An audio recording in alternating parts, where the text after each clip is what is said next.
Hey everyone, today I'm going to be showing you an overview of the Voltbike Enduro. Basically me unboxing it, putting it together, a couple of different things. I'm also going to do a walkthrough of the bike. Um, this is a very simple walkthrough. I try to do as thorough as possible so anybody that has questions, they can see things on the bike. But I figured I'd just kind of go over um, the website with you. I paid $27.99 for my bike plus tax. Because I did go with the drivetrain upgrade, I went with the box components, clutch derailleur, and shifter. So that did bring it to about $2,800 with tax. With my shipping, it probably took about a week. The shipper that's in my local area wanted to take another 3 or 4 days just to find a smaller truck to deliver it to me, but I just went up to the warehouse and picked it up myself. So that was perfect. But I figured I'd just go over this. I spent a lot of time trying to find a bike to replace my stolen bike. I had a Bike Tricks Ultra or Juggernaut Ultra FS Pro 2, which had the 1,000-watt motor in the system. I didn't like the weight of that bike, so I was looking for something that was maybe a little bit lighter. I'm not weak by any means, but putting that thing up into my repair stand on the back of the car, it still had a little bit of weight to it for one person to kind of lift up. So this is the bike that I ended up deciding on. There was a couple of contenders, but it was Electric Bike reviews of all of their bikes that helped me feel confident that this is a company I can trust. A lot of these companies you have to be very careful. They're basically just reselling Alibaba bikes through their warehouse. They're ordering from Alibaba, they're bringing it into their warehouse. They're doing a couple modifications, putting their logo on it, and basically just selling white label bikes as their label. So a lot of these companies are doing it, but I believe Voltbike is doing a good job of it. Worst case, if these even are brought from Alibaba. But I feel like after the reviews and everything I've looked at, these are not just Alibaba bought bikes. So just want to go through some of the specs here. 500-watt power. That's a nominal power. This thing does peak up to 1,000 watt-hours or watts. So when I'm going up hills, stuff like that, I'll see it actually peaking up to 1,000. So 500 is just the nominal, what it's supposed to be running at all the time. The 32-kilometer top speed, that is a lie. It actually will go 45 kilometers an hour very easily.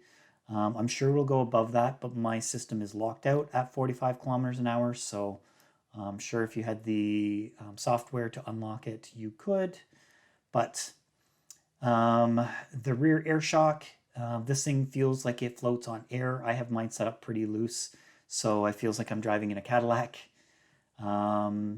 The battery, it's a great battery. From what I understand from the salesperson, there was two other models you could go with. I think one was a 19 amp hour, one was a 18 amp hour, something like that. It did cause some excess bulging on the side of it, which I was not a fan of. So I just wanted to go with the 17 amp hour, which gives you 840 watt hours, which is actually pretty decent. These 60 to 80 kilometer range per charge, you have to be very careful with these numbers because they're very loose. Basically, if somebody has the thing on pedal assist level 1 and they barely are doing much work, sure, you're going to get 60, 80 kilometers out of it. I'm going to say with you're using the pedal assist at the highest level, and for me, I'm pedaling to work, which is, biking to work, which is about 14 kilometers to my work and 14 kilometers home. That's 28 kilometers. I'm going to say I can make 30 kilometers on a charge using the full pedal assist. So I'm going to say anywhere between 30 kilometers and 80 kilometers is what you're going to get on this if you're using the E portion of it. The full suspension, like I said, this is amazing because it feels like you're floating in a Cadillac. It just feels like you're riding on air, which is great. Hydraulic stopping power. This does have the dual piston, which just means it's one setup. It's not the quad piston. It's just a simple one. It's a Tektro. They're really nice brakes, to be honest. I've already had to use them in an emergency. It locked up both wheels very easily. I was wearing great big huge mitts because I do commute in the winter time, so it was about 0 degrees when it happened. Very dry conditions outside, but it locked up both wheels. Basically going through a parking lot in twilight and on my way to work, and I just realized at the last second that there was a little island that was raised about, I'm going to say about 6 inches off the ground for cars to park stuff onto, and basically I hit that thing, and I thought I was going down, but with the full suspension on this bike, it basically ate that 6 inch bump with no issues at all. Very happy that it did because, like I said, I thought I was actually going down, and yeah. But anyways, brakes work great. The thoughtful redesign here. As you can see here, the Tektro, they're a little bit shorter brake handles, which I actually like because that way you can just use your 2 fingers for doing your braking. It's hard when you're wearing full gloves, but that's only 4 months out of the year for me. This does have the Ultra 8-speed Shimano, or sorry, doesn't have the Shimano because I upgraded mine. So with mine, just be careful with the box one. With my other bikes, I'm able to dump 3 or 4 gears at a time. So you just basically push the down lever and it will dump multiple gears. This one only lets you dump 1 gear at a time. I'm not sure about the Shimano Rapid Fire though, if it's able to do that, but at least for the box one, that's it's only able to dump 1 gear at a time.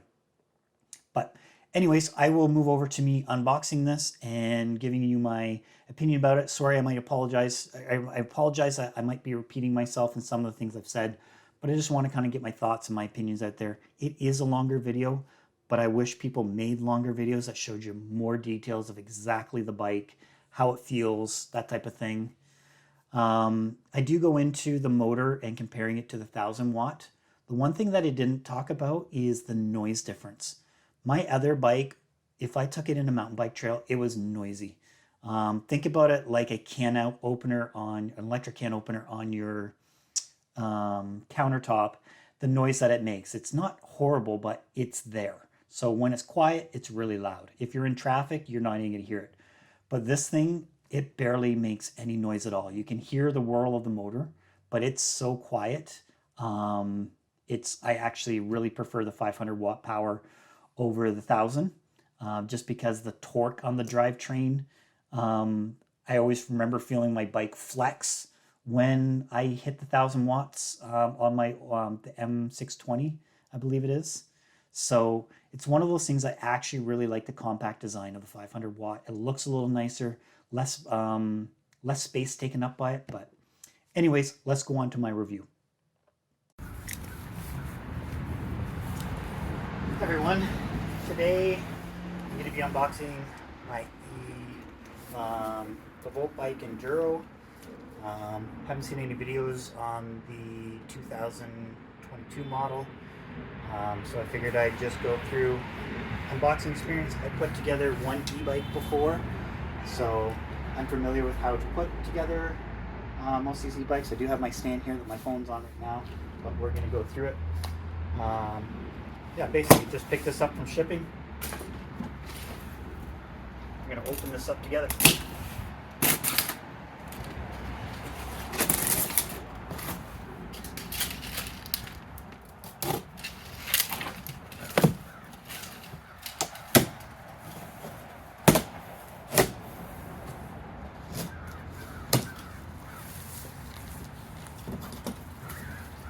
All right. Grab the camera here and I'll show you what's inside the box. Just see what type of packaging you're getting.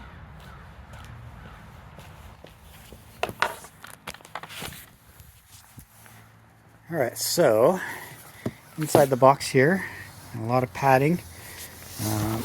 Can have an accessories box of some kind.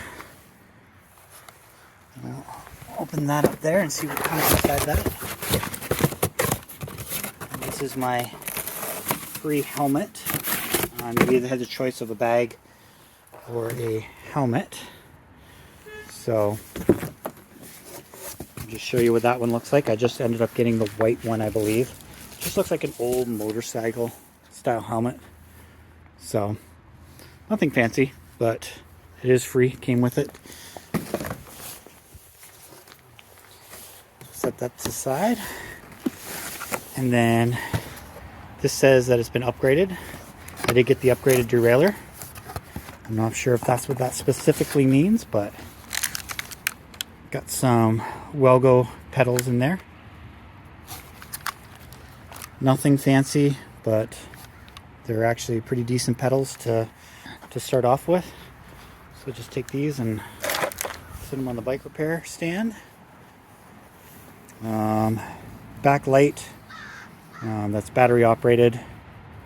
I'm not sure if this is AA, AAA, and then a multi-tool. Pretty sure I have 3 of these now from every single e-bike I've ever bought. They're all the same ones, but they're extremely useful to have in a camel pack or something like that when you're doing stuff. Then we have number 15, number 13 wrench, and I'm assuming this is for putting the pedals on. So they give you all the tools that you need. Then there's this nice little blue box here. Sorry for all the shaky camera, but open up this, and this looks like our charger. It is. Nice Voltbike. Does not have a fan on the end, which I'm happy about. I'm not sure I like the ones with the fans on them. It's basically to cool down the internals when they get too hot. Higher amperage chargers. This is a 54 volt 3 amp, so this will charge your 48 volts, I believe. So we'll set that to the side. It's quite a nice little box that comes in. And now we get down to the actual bike. So I'll take out some of this packaging here and just throw it to the side. One of the things in all the videos that I've watched, which are probably a really great idea, is making sure you're saving the box. Because as you can see, this box is pretty large. If you ever had to send your bike back for whatever reason, trying to find another box that would be able to fit everything into would be quite a pain. So always make sure you keep your box for the first month or so.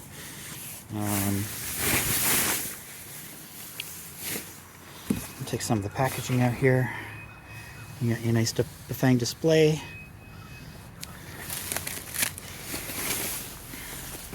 And this has just basically been set in here from when they got it from their manufacturer. So I'll take out some of this just to give me a little more room.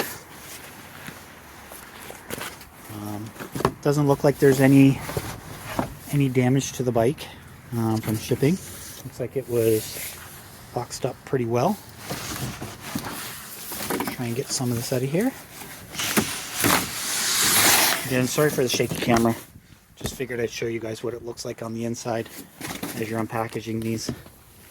I could slice it right down the side with my knife and open it up wide, which I have no problem doing, but it does destroy the box a little, so I just want to have the box in case something's not right. So I'm just going to stick you back in the stand here while I go and I try to take this out of the box. Hopefully I can do this. We'll see.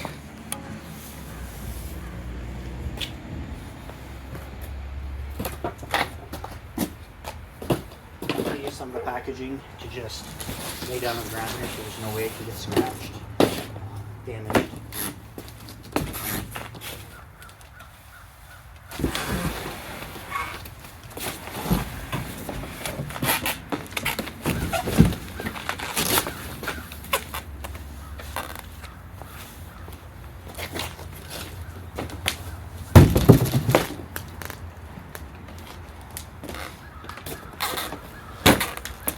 And there's the bike.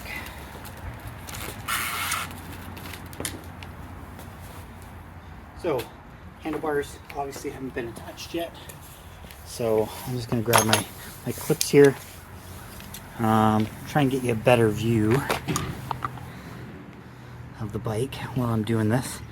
I'm not going to have my head in the view as much, but you see the bike more. Fairly simple at this point in time. Basically at this point in time, you're just cutting some of these ties off, making sure you're being careful as to what you're cutting off, that you're not cutting brake cables or stuff like that. Not that it's really easy, but this bike here comes with the Bafang, the chain guard, or the chain stay, so it helps keep that chain on there. I kind of like the fact that this is a little bit more exposed, so some of the other bikes has a kind of like a pant guard. But take some of these off.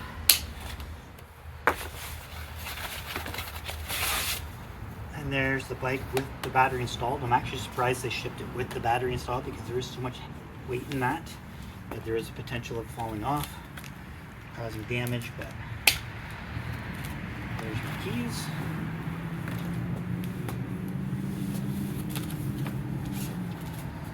Just take some of these parts off beforehand.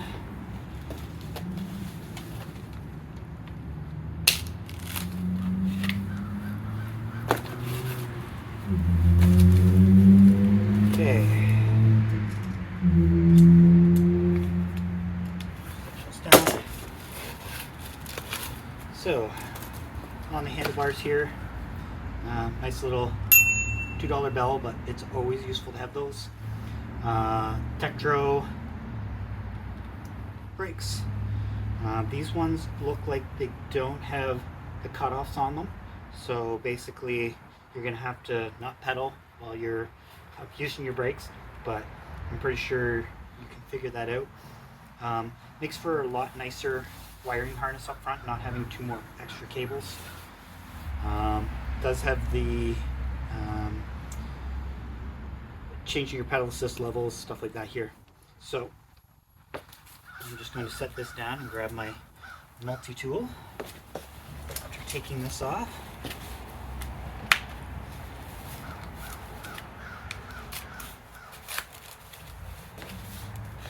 You want to make sure you don't scratch the paint while doing this.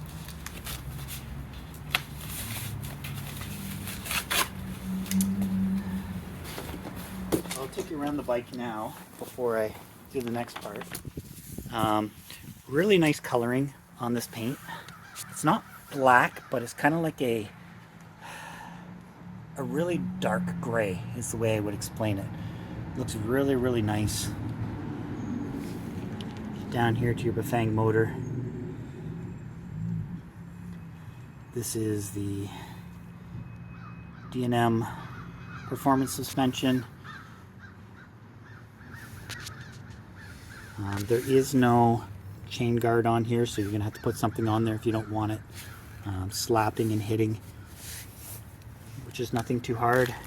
We do have what looks like a, no, maybe not. I thought it was a clutched derailleur, but doesn't look like it is a clutched one, which again, for what I'm using it for, it's nothing.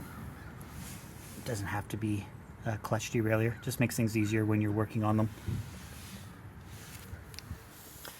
And then on this side, I kind of like that they've hidden the sensor here, and then every time you go by, this little magnetic sensor will see that it's there. We have some single piston Tektro,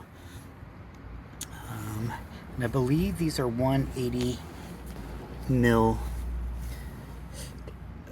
rotors, and it comes with a nice kickstand addition to it. You don't have to have a kickstand, but it's always nice to have one on bike, especially if you're using it for commuting. This one I'm not using for mountain biking, anything. So this is definitely needs to have a kickstand on it. Fang motor there, and the Voltbike. Enduro with the lock here. Try and take the battery off. One thing I didn't like about these batteries is you can't really see it on some of the videos that other people have taken, but this is kind of sticks out a little bit. And it's kind of, from what I understand, it's a lever to take the battery off. So as you turn this key, that you can try to do this with two hands. So when you turn it, it automatically turns back into place. But there's a way to use this lever to take this battery off. So let me just try this here. I'm probably going to set you guys down while I try this. There it goes. So, sorry guys. So basically this lever really isn't, oh there it goes. You're supposed to pull it this way. It's really hard. You can't even get your fingers underneath there really easy. It's hard to even really understand what that does. But it then pops your battery out. A little screen on the top. When you push the button, it will, sorry, let me turn you this way here. When you push the button, it tells you what your current voltage status is. So I'm just going to pop that back in. One thing I do like about it is that you can put the battery back in without the key being in the unlock position. A lot of times you have to, in most e-bikes, you have to basically turn the key to unlock and then put it in.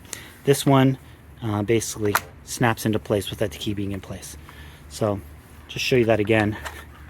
I'll take the key out completely and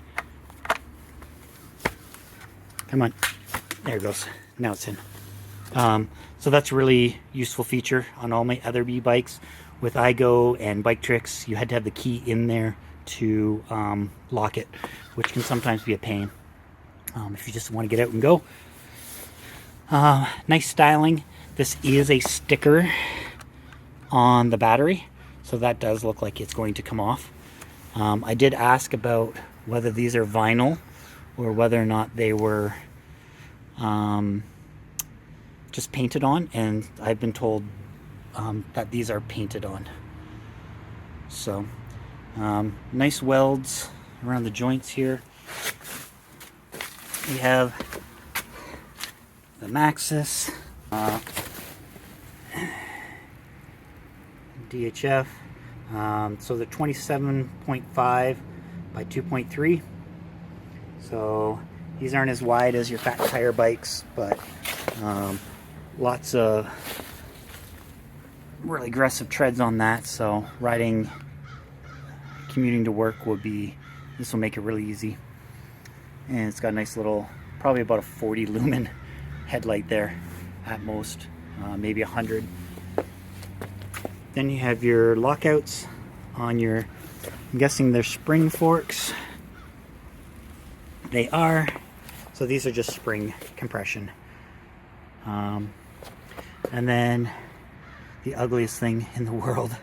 Have no problem with companies branding their bikes, but sometimes they should just make them so you can take them off. This bike would look really amazing if they could just let me take the badging off the bike and just black it out. But that's the bike there. I'm going to get it up on the repair stand here, and then we'll put the front handlebars on and we'll go from there.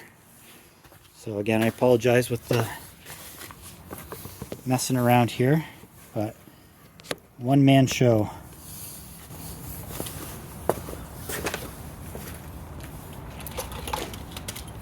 I bought this stand on Amazon. It was the only stand I could find that could handle, I think it was 200 pounds for a decent price. That is why I purchased this one. Bike does have some weight to it.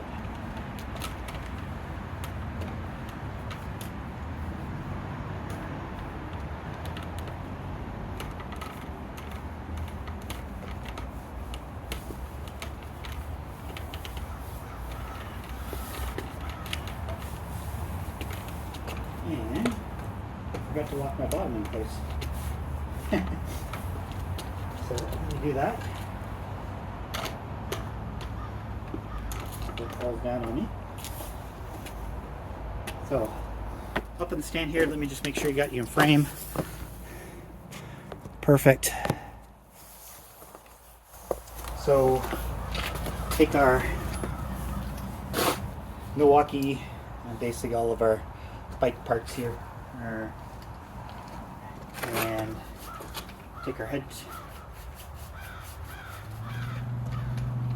These bikes pretty much come fully assembled, but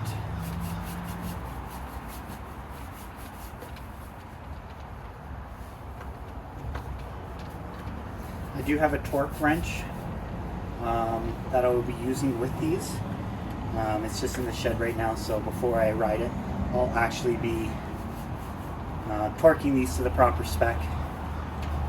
But I'm just not going to do that right now. I just want to get you a shot of the bike. Any questions you guys have about this bike, please drop them in the comments below. And it's December 6th or 7th here, which is, there's some grease in that, which is really nice. These bolts are all greased up, which is a good thing. Makes it easier for taking them out later.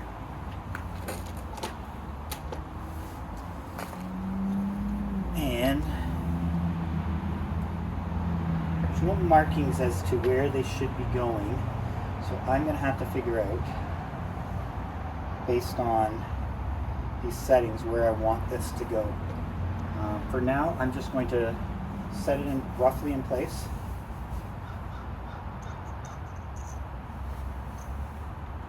And then there it is.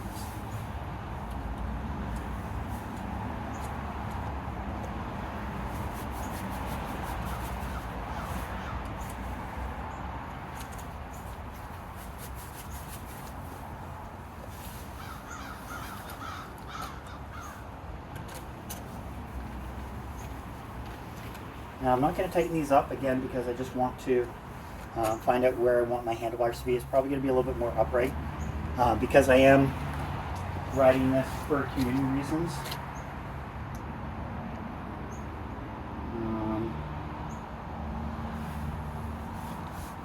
There is an adjustment screw on the side here that I will use to set the height on that.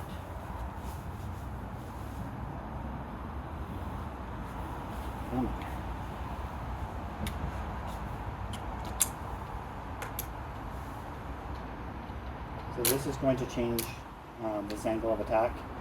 I call it angle of attack, it's probably the wrong thing, but basically I'm going to want it almost all the way up, just because that way I don't have to lean over. This just changes your stance from being like this to kind of like that. So when you're up like this, it's a little bit more comfortable, it's nicer on your back, that type of thing. So because this is a commuting bike, that's what I'm going to use it for. Where if you're mountain biking, you might want to be a little bit more going up. And again, I'm going to play with these settings so that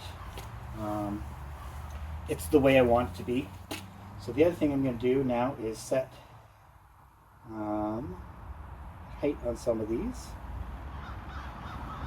It's probably going to be right about there. And if I don't like it, I can always change it later. Best part about a bike is you set it up the way you want it to be set up. I am going to have to change where the screen is temporarily so that I can get to the head bolts. Hold on the handlebars here.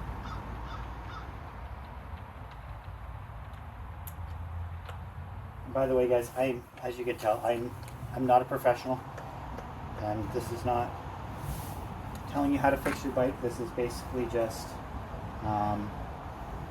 me unboxing. I put together one e-bike before, showing you how easy it is to basically do your own bike. You could have it sent to a local shop and have them put it together, but I think most people are capable of doing most of this stuff. You don't have to have a stand, you can set it on something, but having a bike stand is always nice. I do my own maintenance on my bikes, so I'm just going to try to find the move this screen.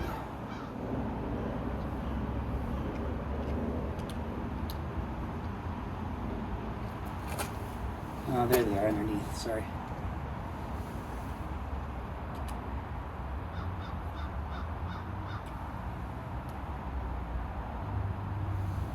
Size smaller, I think.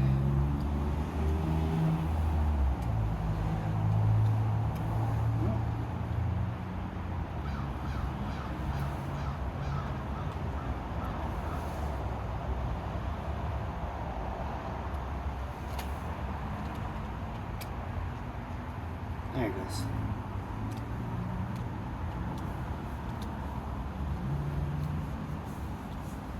They were just so loose, they didn't feel like they were, that it was working. So I will tighten this up later properly. There's not much room we have on these. Didn't give us much of a hose here for the front brakes. Oh, maybe that's why. It's a zip tie that I missed. So maybe this will give me a little bit more space. There we go. It's a little bit more space. So now we can get those up a little bit more.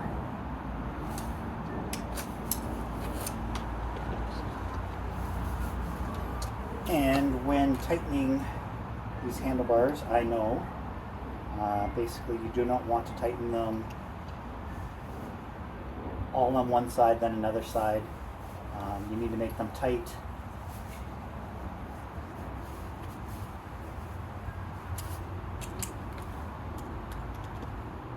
So basically center your handlebars.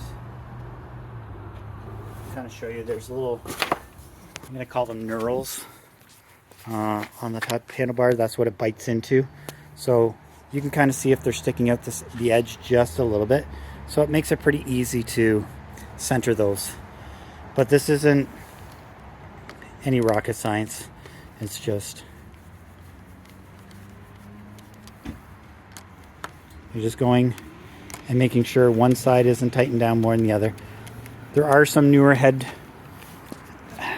parts that basically let you tighten one side down completely and then you tighten the other one down, but I usually like to, and as you can see they've shifted a little bit.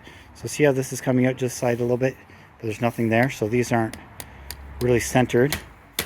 So I'm just going to recenter those, loosen them off a bit. There we go. And basically what these little teeth do in here is it prevents your handlebar from twisting while you're using it. But again, I'm going to set this up later as I start to ride it. I do ride my bike in the wintertime, as long as there's not tons of snow on the ground, salt that gets all over my bike. So, and you like to go in a crisscross pattern here for tightening these up. So you're tightening one side up, then the other side, so that you're tightening them evenly. And then I'm going to torque these down to their proper torque spec.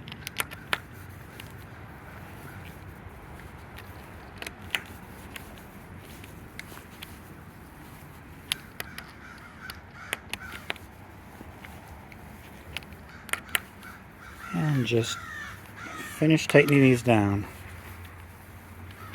Okay. Now we can take this display, set it where we want it to be. Just because before I changed this, so that's going to have to be once I sit down on the bike.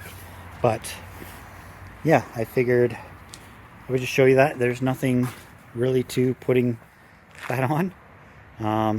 I do have a whole bunch of part tools and stuff like that in the shed.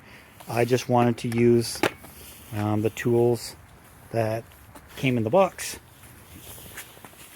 just to show you can do it. These Milwaukee, there's nothing special about them. They're just normal hex head. Pay attention to these pedals because there will be a left and there will be a right. They are identical other than Sorry, fingers in the way there.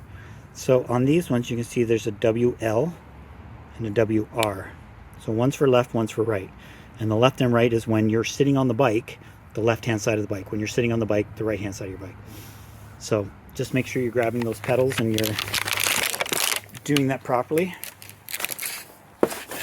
I'm going to set you up here again. Take these out.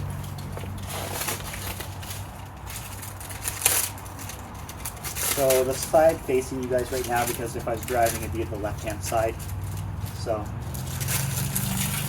I'm going to grab the wrench that they gave us and basically install these pedals, which is nothing difficult. I'm probably going to be upgrading these for something else. They do have LNRs on the steps of the pedals as well, so you can always pay attention to that. Whenever you're using these type of bolts, these type of threads, make sure you're not trying to put it on with this first. Start it by hand so that you know, you can feel, you can tell whether or not it's into here properly. So it's an opposite thread on the last side here, so you have to go counterclockwise to actually get it on there. I'm just going to stick these on for now, but I'm not going to tighten them because I want to grease them up. The grease will always help with getting your pedals on and off afterwards, so just make sure you're putting some grease on these parts.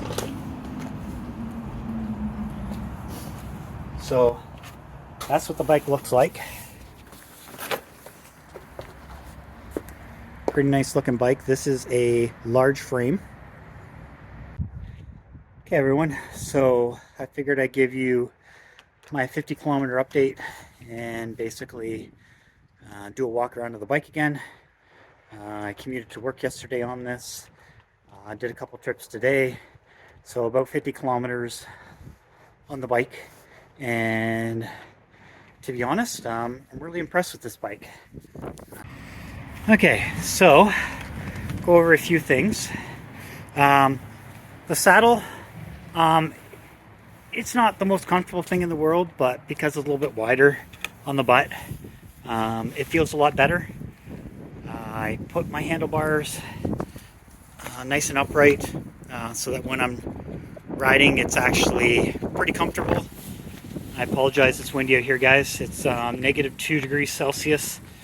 Great Canadian biking weather, obviously. But so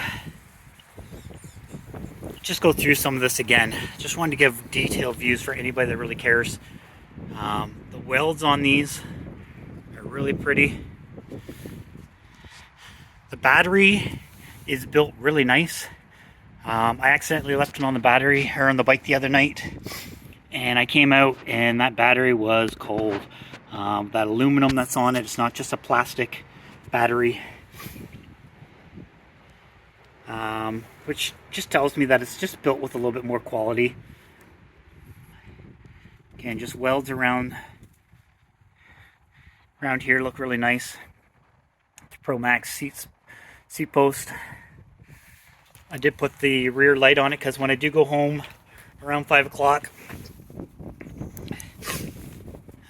it's pitch black out, so always try to make sure high visibility. And again, just wanted to go over everything again. One thing I did upgrade was I got a pair of race face pedals. These are pretty cheap, they're like $40, but it's a little bit wider stance on them. It matches the blue that's on there. Not exactly, but close enough. Just to personalize it a little bit. As you see, the travel of my rear shock is pretty low. I like it. A pretty comfy ride, like I'm driving a Cadillac.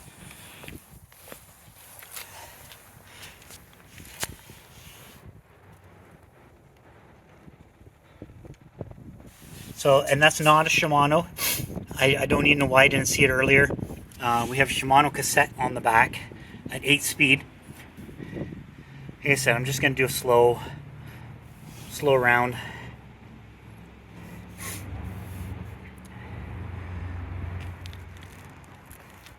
take you around the bike. I am going to do a vinyl wrap just on this part of the down tube just to black it out.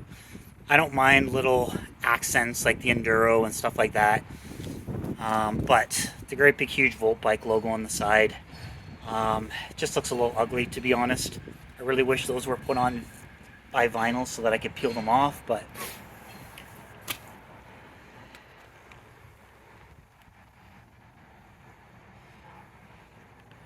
and verified the 180s, single piston for the brakes.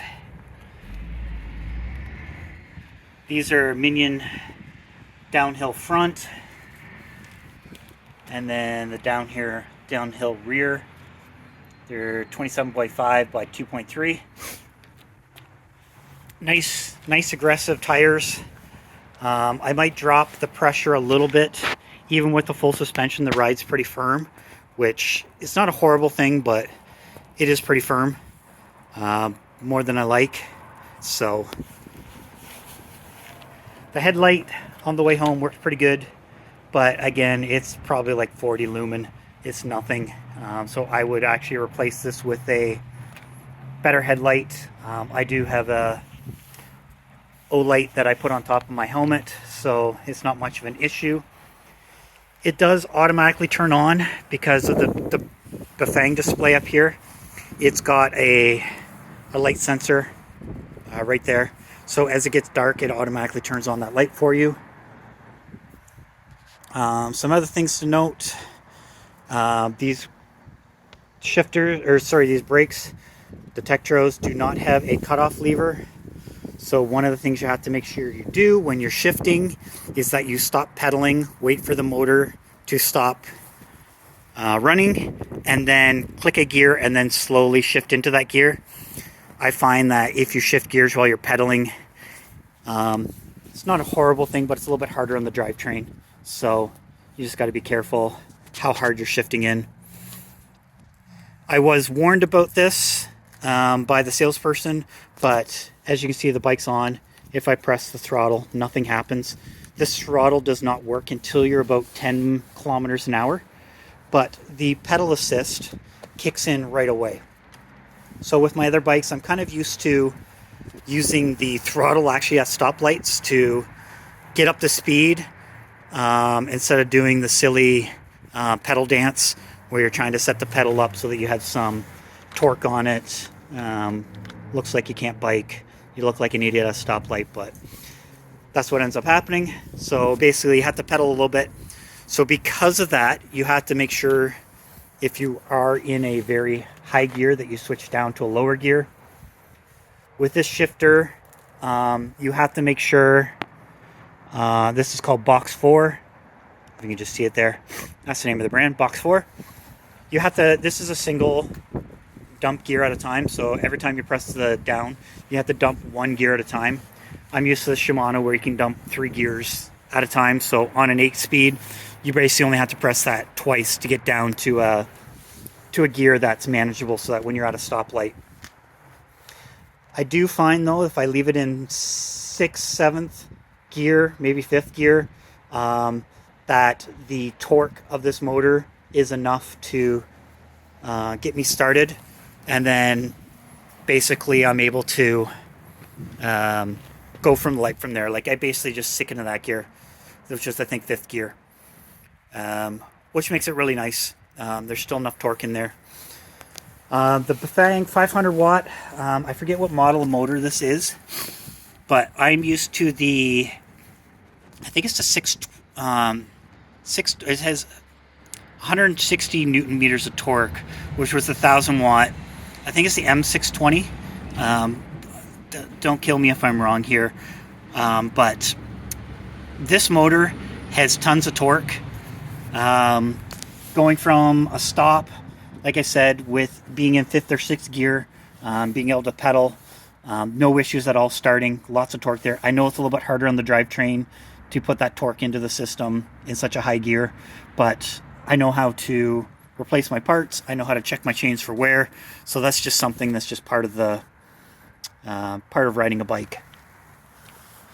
So the other thing about this is with the 1000 watt, the way I could explain it to people is that it feels like there's not as much torque, obviously, with this motor compared to the Bafang 1000 watt. That you find it's like driving a sports car compared to a sedan. I can drop this bike down into one of the lower gears. I can press the throttle, and there's lots of pickup on it. It's not a super fast pickup, but it is a decent amount pickup. So it's not like a sports car where we can just jam on the gas and just go. That's what I felt like I could do with the 1000 watt. So actually going back and forth to work, I was really happy. I'm able to do about 42, 45 kilometers an hour while pedaling. Still gets my heart rate going up, but it's not as good as the 1000 watt if you just want nothing but assistant, but you're also paying for it in battery. So this battery is a lot lighter. This bike is a lot lighter than anything. This motor is a lot more compact, a lot nicer looking. Makes the frame look a lot nicer too. So thanks for watching my overview of the bike. If you have any questions or comments, please feel free to drop them in the comments section. Willing to answer anything. We'll see you next time.